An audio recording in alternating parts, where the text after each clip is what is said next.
I'm Luke. Welcome to another episode of the Vision to Victory podcast, where we discuss practical ways to turn your dreams into reality.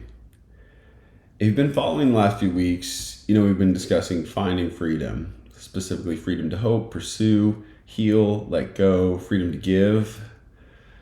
And next week we'll wrap up the topic of freedom with what I believe is the most important freedom of all.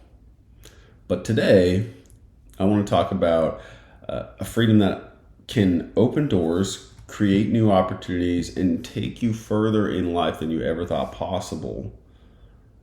That freedom is the freedom to make mistakes.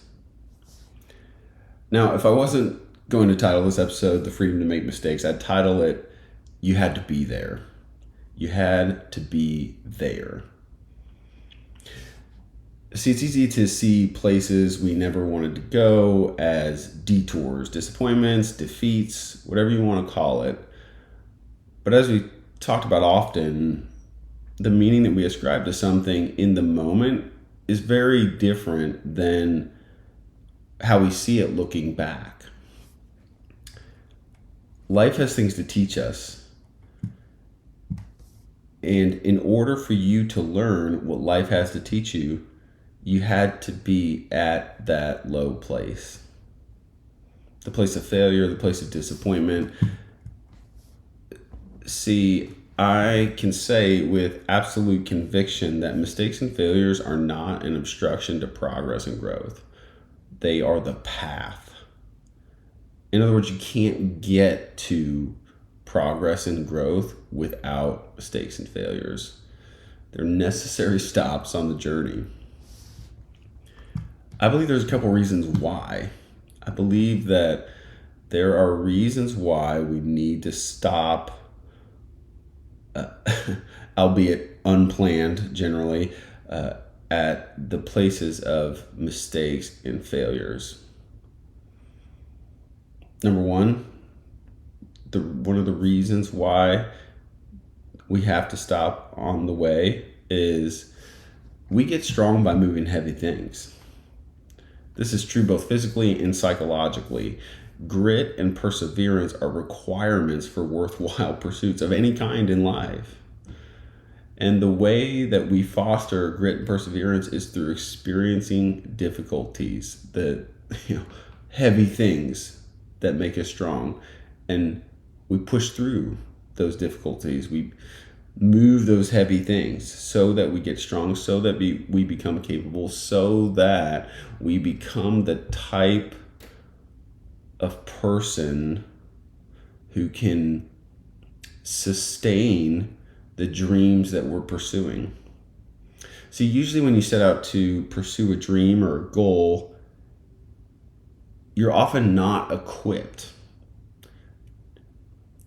A really obvious example for me is when I started the company that I now own and operate, I was not ready.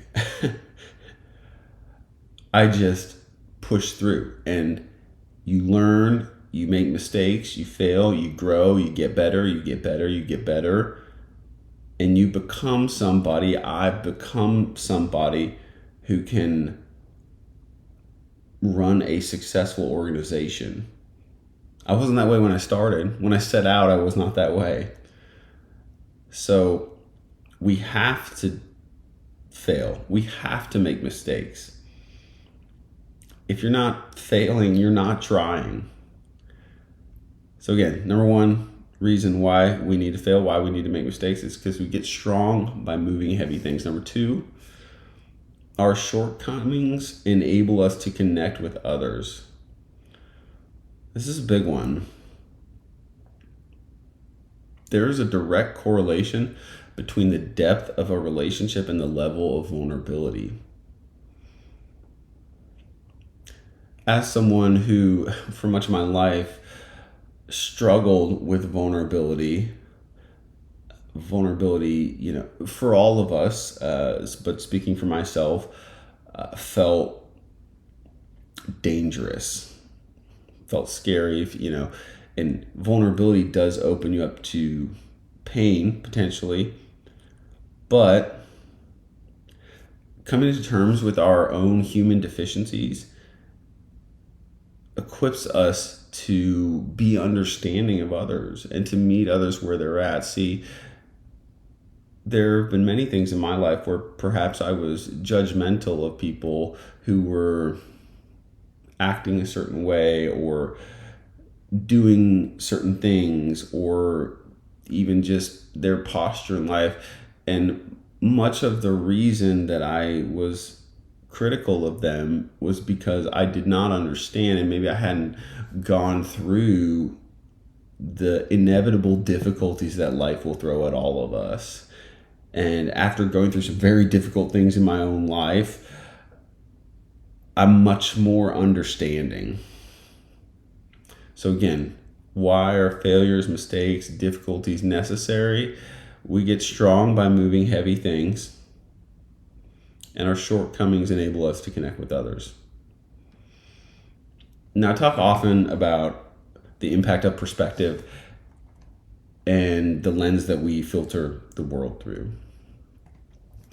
And in this technology-infused information overload world that we live in, it's easy to filter through a lens that is not only inaccurate, but unproductive. And we've established that mistakes and failures are necessary for growth. So what keeps us from moving forward and taking the risk to step out and pursue dreams and goals that inspire us? It's directly tied to perspective.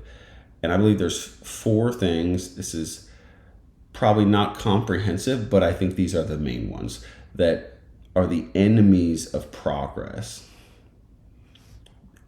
Number 1, ease and comfort.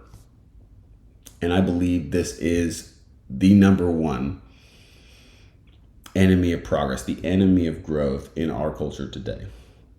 Ease and comfort. See, ease is a far greater threat to growth and progress than hardship. Ease and comfort keeps us stuck. It keeps us complacent. So number 1, enemy of progress, ease and comfort. Number 2, fear of failure.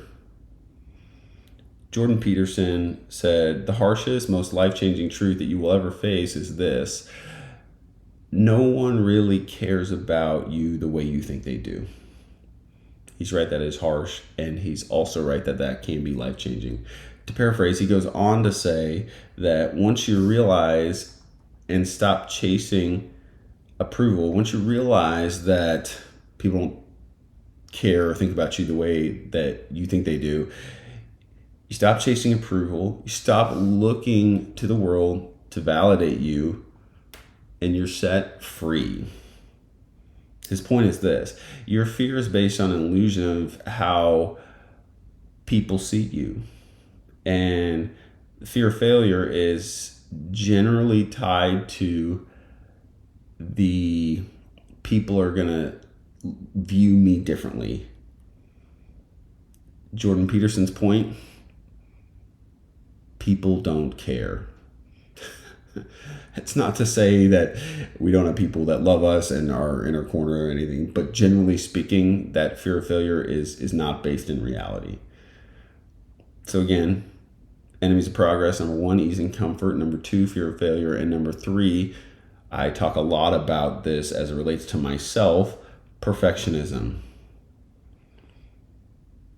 If you wait for things to be perfect, you will never do anything. You will never do anything. I would say that oftentimes we know, like, we won't overtly say this has to be perfect. Sometimes we will. But oftentimes we'll find things, let's say we've got something we want to pursue or something we know we should do, but we procrastinate it because we keep finding things to change or it's not perfect.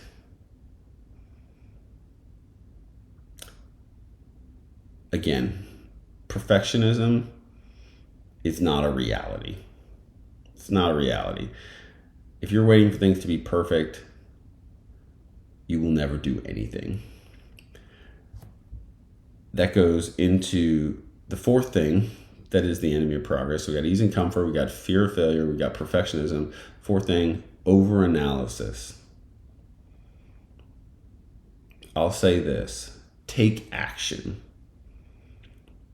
To quote Greg Groeschel, go with your sevens. On a scale of 1 to 10, if you get something, a plan, a strategy, a course of action, if you get it to a 7, go with it. Take action. Again, when I started my company, it wasn't even close to a 7. The idea for the company was maybe a 5, and the plan was a 2. But I took action, and as I continued to put one foot in front of the other, things got clearer, and you get better, you iterate, and now the business is, we've got an excellent business plan and an excellent model, and it's an 8 or a 9 on a scale of 1 to 10. It's clear what we're doing and where we're going and how to get there. But it didn't start that way. So over analyzing is generally just procrastination. I'm thinking about it, considering options. Okay. It's important to be intentional and calculated in our decisions, and certainly anything that's tied to risk. But we have to take action. At the end of the day, you have the information that you need. You're not going to have more information. Take action. So again, all the enemies of progress: ease and comfort, fear, failure, perfectionism, overanalysis. So, what do we do with this?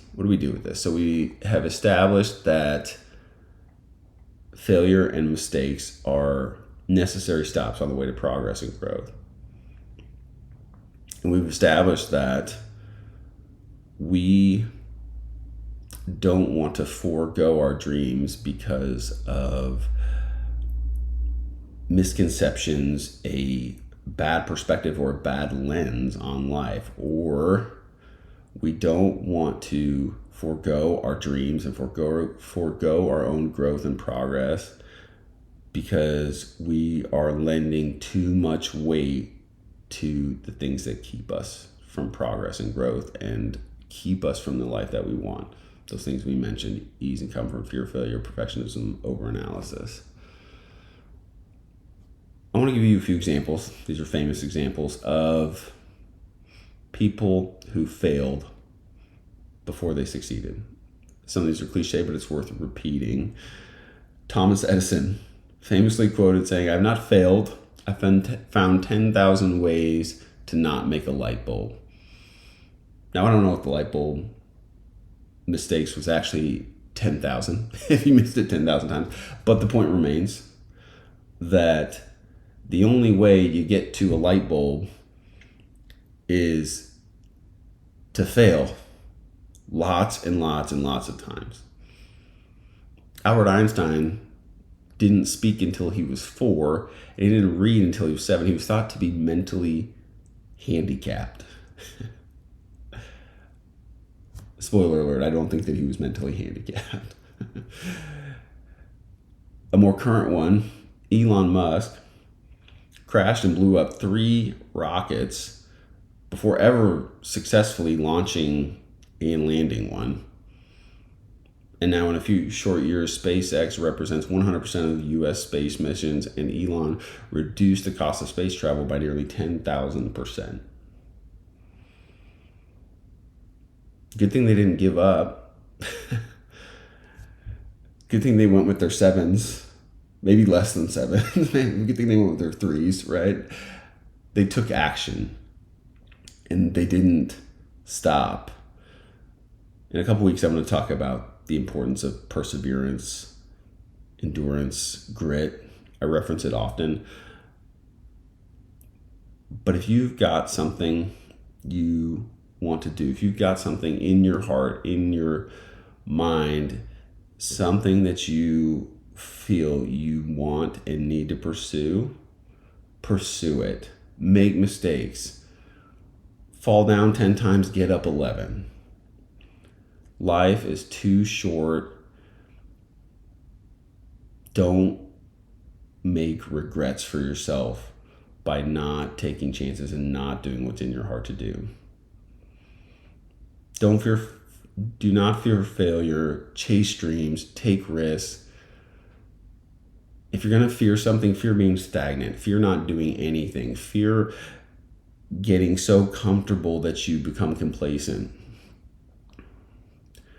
To quote Denzel Washington, don't just aspire to make a living, aspire to make a difference.